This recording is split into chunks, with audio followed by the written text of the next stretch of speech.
सभी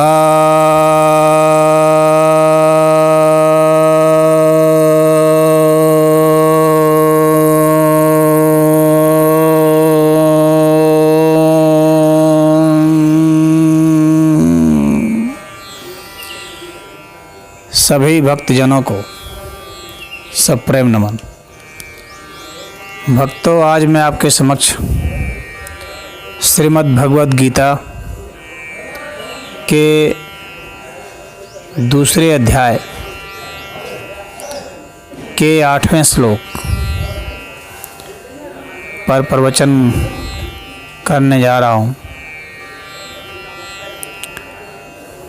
अर्जुन कहते हैं, अर्जुन उवाच न हि प्रपश्यामि मम अपनुद्धात् यत् शोकम् उच्छोषणम् इन्द्रियाणाम् अवाप्य भूमावसपत्नं वृद्धं राज्यं सुराणामपि चाधिपत्यम्।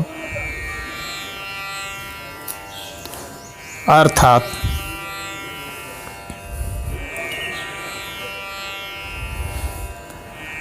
नहीं मैं देख पा रहा हूँ कि मेरी इन इंद्रियों को जो शोक सुखा रहे हैं वे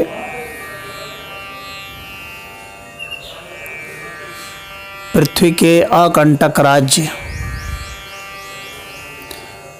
या देवताओं के राज्य जो काफ़ी समृद्ध हैं,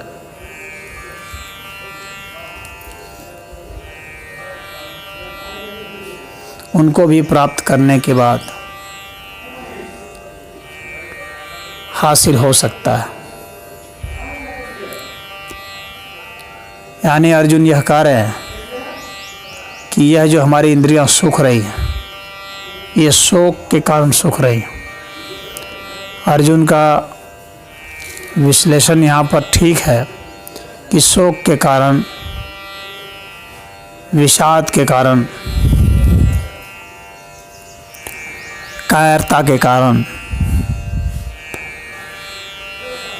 और सम्मोहित हो जाने के कारण, भ्रांत हो जाने के कारण इंद्रियां सूख रही हैं।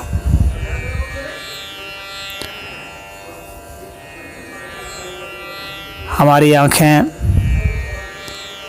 सामान्य रूप से तभी सही देखती हैं जब हमारा मस्तिष्क सामान्य रूप से स्थित होता है। यदि मस्तिष्क में भ्रांति हो जाती है तो हम कुछ और देखते हैं। इसी कला से जादूगर हमें कला दिखाते हैं। उसी तरह से जब हम भ्रांत चित्त हो जाते हैं तो हम कुछ और देखने लगते हैं, जैसे कि अंधेरे में रस्सी को सांप समझ बैठते हैं, जैसे कि रात्रि में हिलती हुई परछाई, किसी की पेड़ पौधे की भी परछाई क्यों न हो, हमें किसी आदमी की या किसी को किसी प्रेत की परछाई मालूम पड़ती है। डरा हुआ व्यक्ति पीछे से पदचाप सुनता है।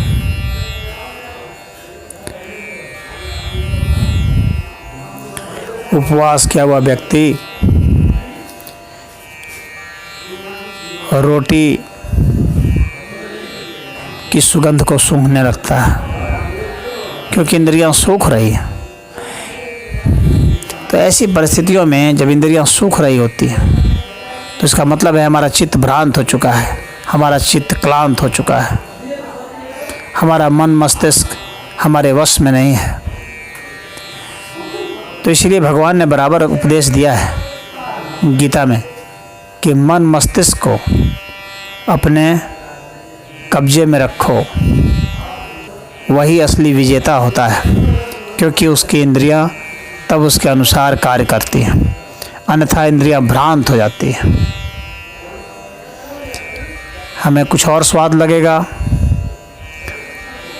जैसे बुखार के समय पित्त जब बढ़ा होता है तो कुछ भी खाते हैं कड़वा मालूम पड़ता है, क्योंकि हमारा मन मस्तिष्क क्लांत हो चुका है, पित्त की छाया उस पर पड़ चुकी है। बहुत कफ हो जाए तो कुछ भी खाएं मीठा मालूम पड़ता है। उसी तरह से जब वात का प्रकोप हो जाए तो शुष्क मालूम पड़ता है,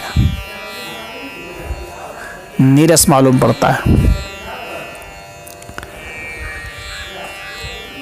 ओठ सूखने लगते हैं वात के प्रकोप से, पित्त के प्रकोप से। तो यहाँ भगवान को अर्जुन कह रहे हैं कि शोक के कारण जो हमारी ये इंद्रियां सूख रही है, मुझे नहीं लगता है कि यदि मुझे निष्कंटक राज, समृद्ध राज, धनवान राज, ऐश्वर्यवान राज भी प्राप्त हो जाए, जहाँ कोई बाधा नहीं हो, जिसके कोई शत्रु नहीं हो, ऐसे शत्रुहीन ऐश्वर्यवान राज्य भी यदि मुझे प्राप्त हो जाए तो मेरी ये इंद्रियां शायद ही सामान्य व्यवहार कर पाए, क्योंकि ये शोक से निमग्न है, शोक से सुखी जा रही है।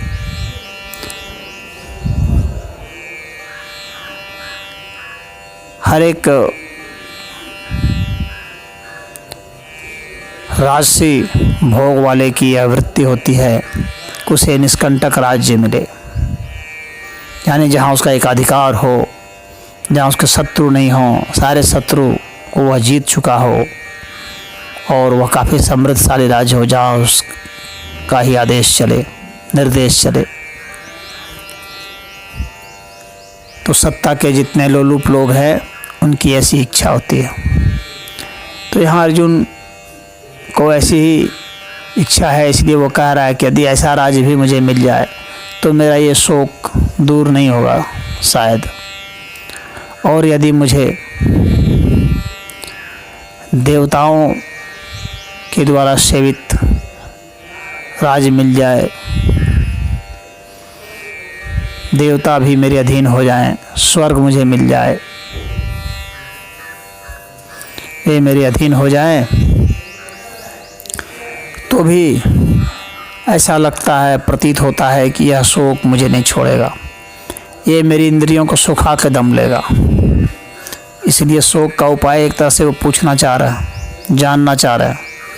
उन्हें लगता है कि यह जो शोक है इसका उपचार तमाम इस तरह के पृथ्वी के राज्य और स्वर्ग के राज्य से बढ़कर के है।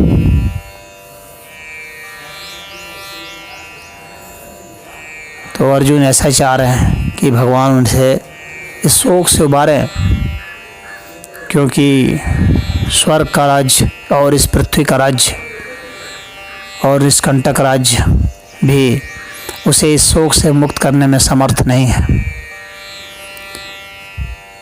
तो हम में से बहुत लोग ऐसे राज्य की कामना करते हैं जो हमारे अधीन हो, जहाँ हम जो बोले वह होवे, जहाँ कोई विद्रोह नहीं हो, हमारी मनमानी चले। लेकिन ऐसे राज्य भी हमारी इंद्रियों को हमारे वश में नहीं कर सकते, और सुख और दुख तो इंद्रियों के ही अधीन है।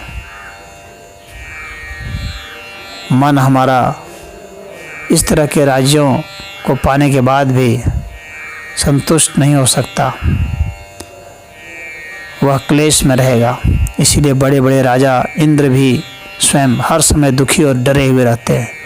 कोई छोटी सी तपस्या भी करता है तो कथाएं आती हैं धर्मशास्त्रों में कि इंद्र का सिंहासन डोलने लगता है, इंद्र पीड़ित महसूस करते हैं और तपस्वी को बाधा उपस्थित करने की कोशिश करते हैं। तपस्या उन्हें, किसी अन्य की तपस्या उन्हें सताने लगती है, किसी अन्य का कल्याण उन्हें सताने लगता है। तो ये डर सभी राजाओं को होता है, चाहे वे कहीं के राजा हों। इसलिए राजा सेनाएं रखते हैं, जासूस विभाग रखते हैं। कोई राजा शांति से मुस्कुरा नहीं सकता। यह शासन सत्ता की एक बहुत बड़ी खामी है कि उसके जो शासक होते हैं वे पीड़ित होते हैं, सदैव वे आतुर होते हैं, चिंतित होते हैं कि उनका राज कोई हड़प न ले, कोई विद्रोह न कर बैठे, कहीं षड्यंत्र न हो जाए। तो रात दिन वे उस कुर्सी को बचाने में, और जिनके पास कुर्सी नहीं है उसे पाने में लगे रहते हैं। चाहे हमारे देश के शासक वर्ग हों, चाहे किसी देश के शासक वर्ग हों, चाहे किसी भी ज़माने के शासक वर्ग हों, सभी शासक वर्गों की यही दास्तान रही है। शासन की यही दास्तान ही है। हम जब शासन करना चाहते हैं औरों पर, तो खटका सदैव रहेगा। औरों का क्या भरोसा, कब विद्रोह कर बैठे, कब षड्यंत्र कर बैठे, कब शत्रु से मिल जाए, कब हमारे पीठ पर छुरा फेंक दें, कब हमें गद्दी से उतार दें, कब किसी दूसरे को खरीद लें। यह भय उन्हें शोक में, हर्ष में डुबाए रहता है। इसलिए उनकी इंद्रियां अर्जुन की इंद्रियों की भांति शोक में निमग्न हो जाती हैं, सूख जाती हैं। तो शांति का रस, प्रेम का रस, आनंद का रस सूख जाता है।